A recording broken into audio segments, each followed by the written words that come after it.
There's a canyon complex in the American Southwest that is unmatched for its beauty and its ancient story. It's a place that has beckoned me to return numerous times.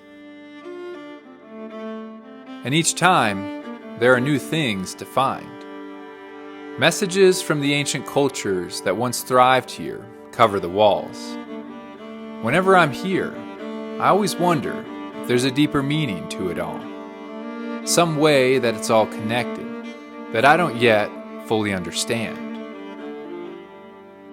Recently, as winter took its hold upon this region, I returned again to a new section of this canyon. I expected to find things, but I didn't expect to find what I did.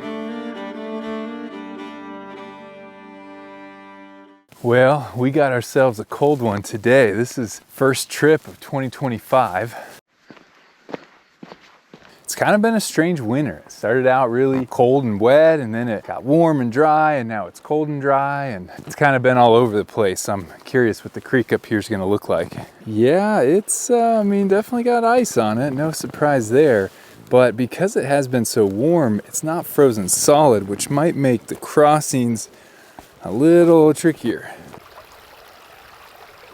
Well, that looks treacherous. So maybe I'll go a little ways up, see if I can find something that looks easier higher up.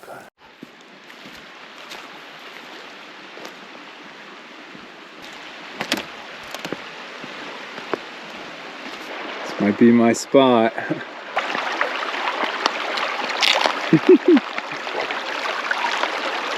Yeah, is that gonna hold me? There's a rock there. That's not too bad of a jump. And we are across. Let's start looking.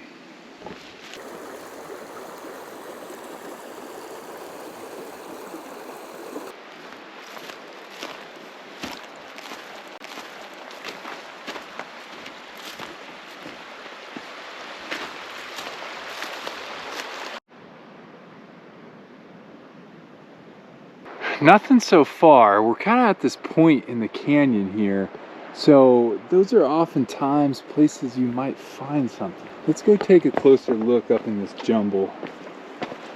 Sometimes I can't figure out a rhyme or reason why something is somewhere and something isn't somewhere. But that being said, points or confluences of canyons often are places that are good to look at. So there's a wall, sort of a darker desert varnish wall right over there. No, it doesn't look like it, does it?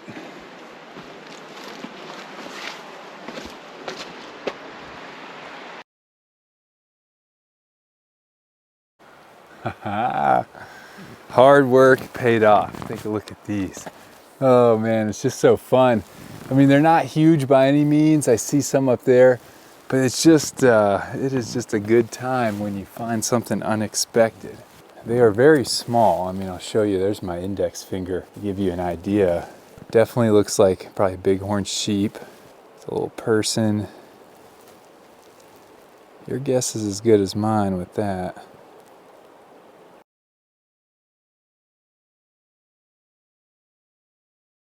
It's right up here on this gully. I wonder, maybe I should climb up it and just see if it leads to anything.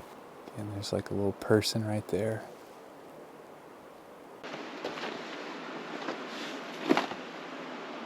Whoa. Wow. There's So this is what is up here.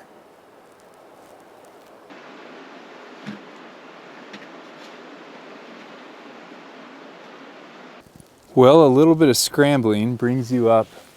Definitely looks like a really good camp spot up here, huh? Nice and flat. I bet that this was probably just an in and out for them to get, in and out of the canyon down to the creek. Let's see if there's anything up here.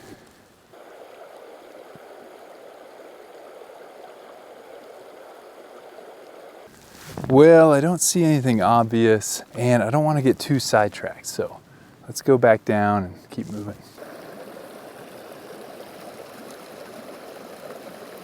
I'm gonna have to get my binos out for that. It's kind of cool with all the ice.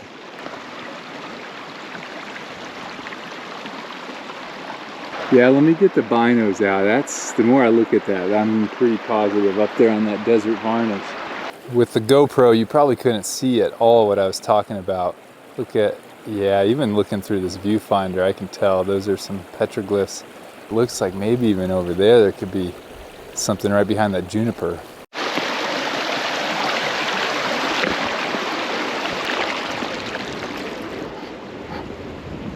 Oh, that is a cool panel. Let me drop my pack.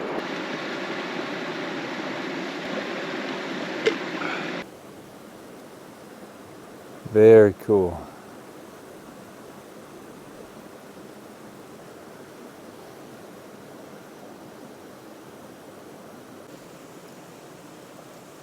Maybe a 6-fingered bear paw. I've seen those before. Why 6 toes? I don't know. I wonder what all these peck marks in the center of this panel represent. There's probably more up here. Let's go look at that other spot that I thought I might have seen. Yep, sure enough, there's the juniper and there's something back there.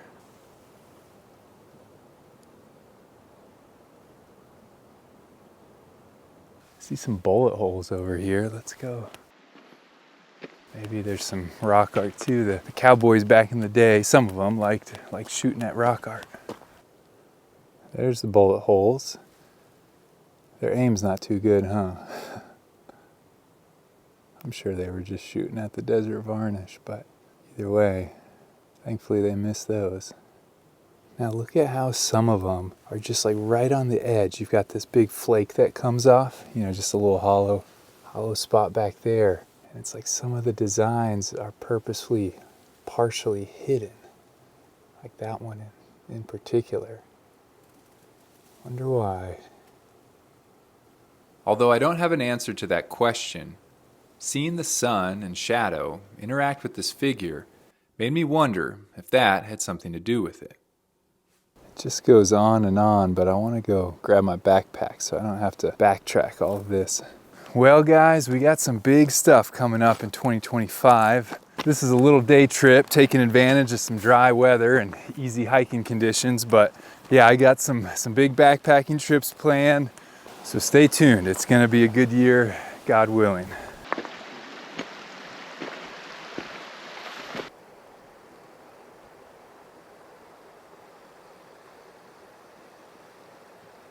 Man, they were just everywhere in here, weren't they?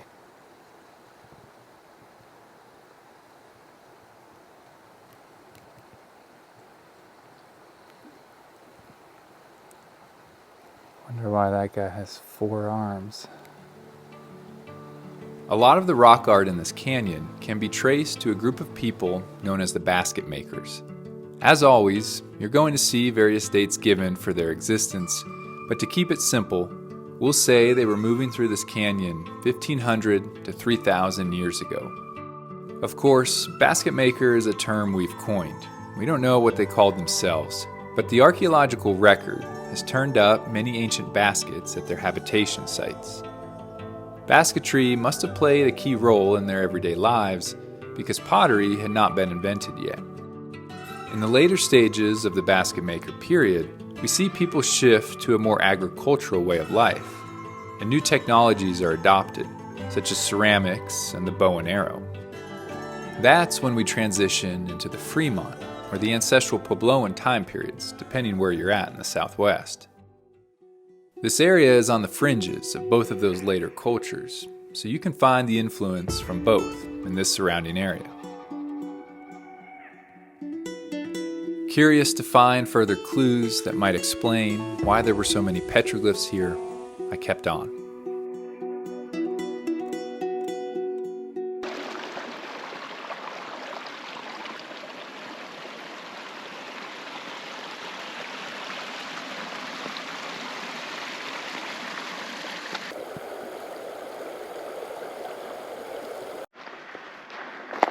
Wow, as soon as I turn the camera off, there's just each time there's more. This one's not so noticeable or big, but pretty wild. And this has got to be the most prolific I've ever seen it in here, in this whole canyon complex. I mean, look at this. There's more. Huh, this is pretty intriguing.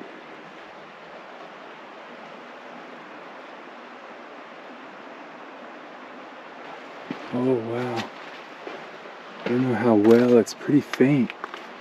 But look, there's like a dotted line that runs all the way. Oh, well, I thought it ended there, but no, it keeps. Wow.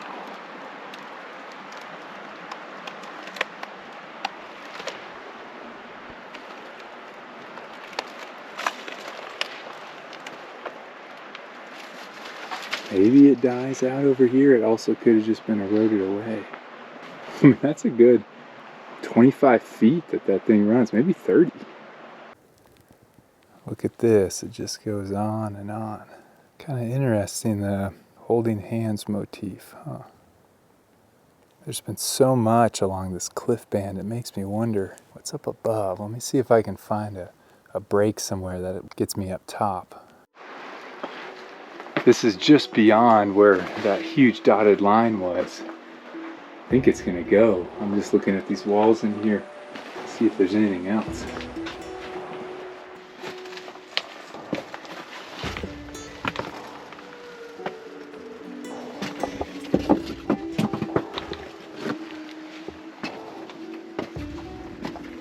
I do not want to send that thing down on me. A little hard to scramble and hold the camera. Oh no way. I think there's a huge panel across the river there. Let me get the... Yeah, for sure. Alright, I'm gonna have to try to visit that on the way back.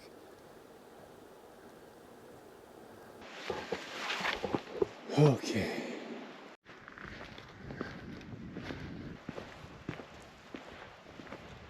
Look at this. Is that a point? Yeah, it's broken. But I think doesn't look worked enough to be a point, but certainly was something. Probably a rudimentary cutting tool, scraping, something like that up above the creek. Yeah, lots of little flakes up in here as well. I thought I saw something up there in the varnish. I can't tell.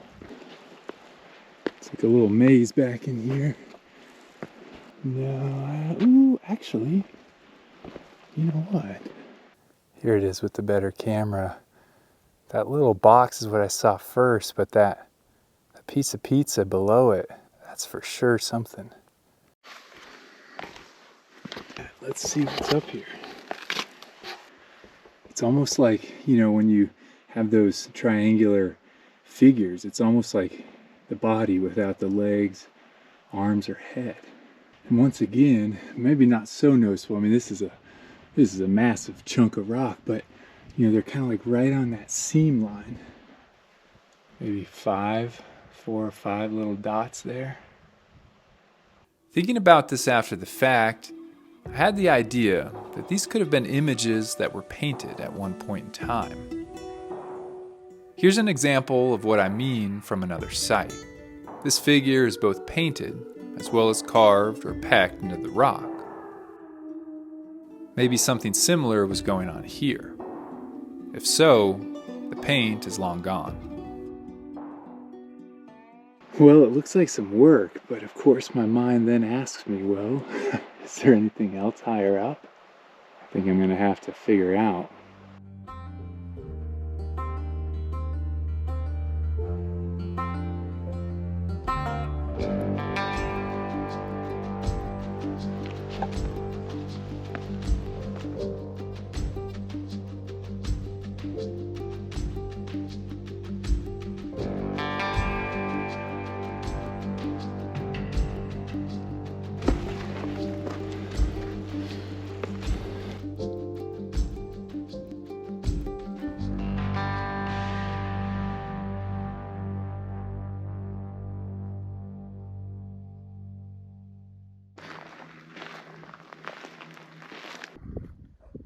Holy cow. I gotta go get the real camera for that one. Okay, lesson learned, don't leave your camera behind. So look at that lizard. I mean, I was shocked because that's so intricate, so well done. I started staring at it more. I don't know if that's ancient. I don't know, it just doesn't seem like quite the right style.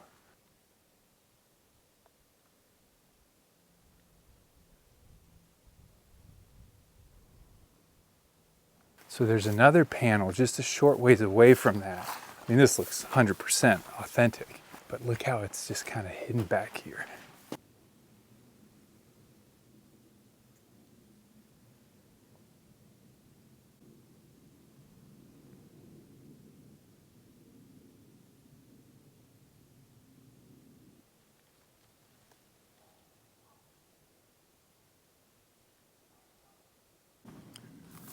Looks like maybe a coyote or a fox hangs out back here. There's a bunch of little tracks.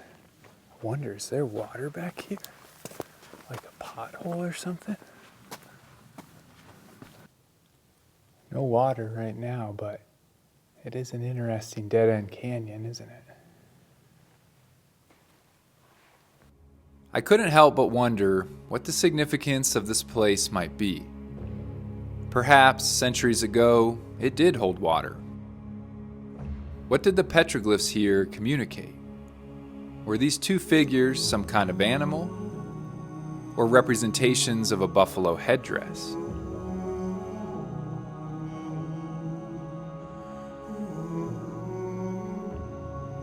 Was this the site of some ritual dance? Was this remarkable lizard the handiwork of someone centuries ago? With more questions than answers, I hiked back towards the creek and pushed deeper.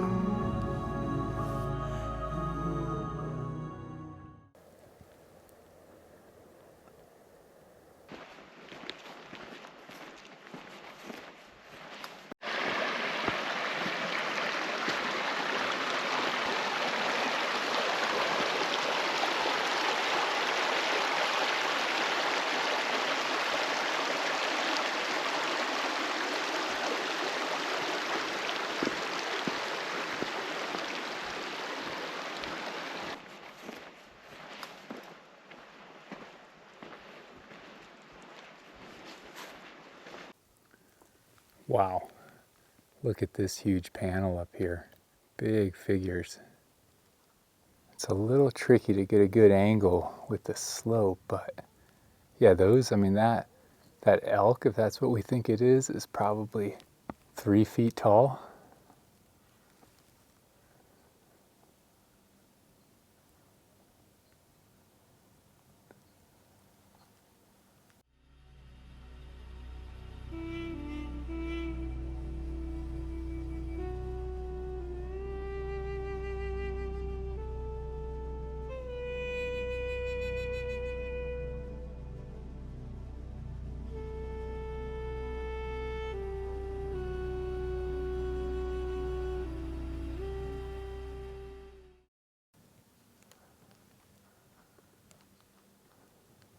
It's crazy. There's just so much in here.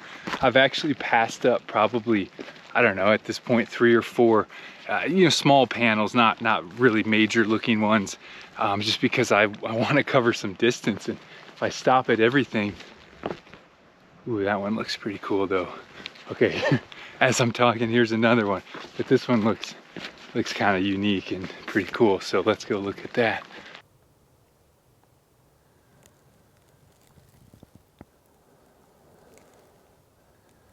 So just to the left of those, got some more animals. And look at these are pretty neat. Got some spirals, another one. Little guy up there. A little further down, again, a lot more stuff. Desert varnish just kind of reclaiming it.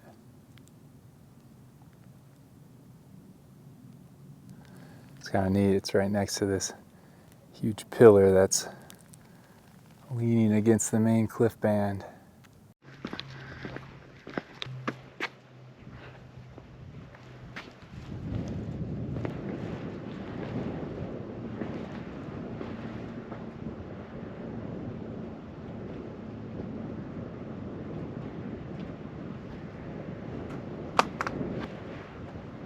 Looks like 18, I don't know, definite snake here.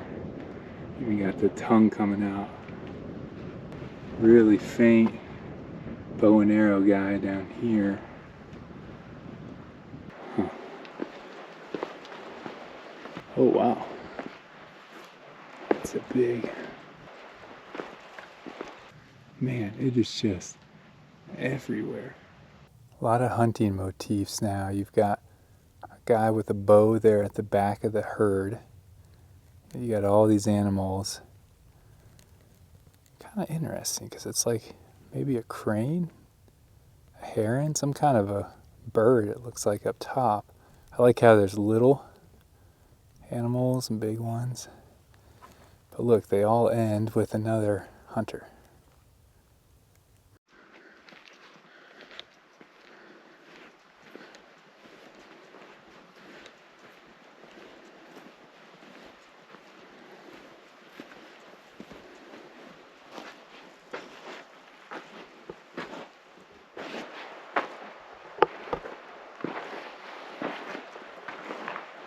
Bunch of modern day graffiti, unfortunately.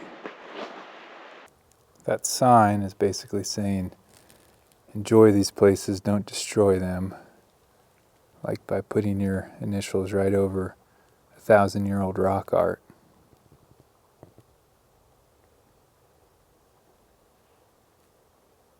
There's a lot of ways you can leave your mark today and say you were here without destroying the past.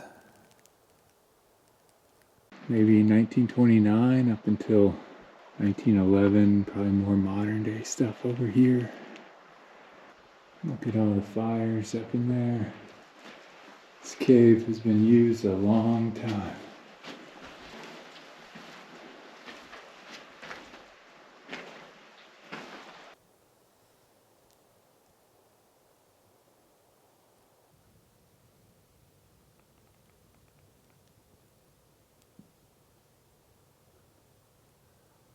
Really weathered, but look at this spiral and something down there. But it's on a boulder just right outside the mouth of this cave.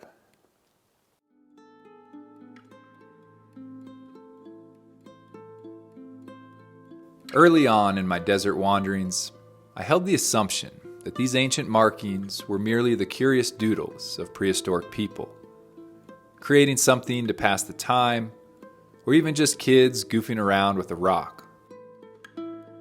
The more I've seen and studied, the more I realize how ignorant I was.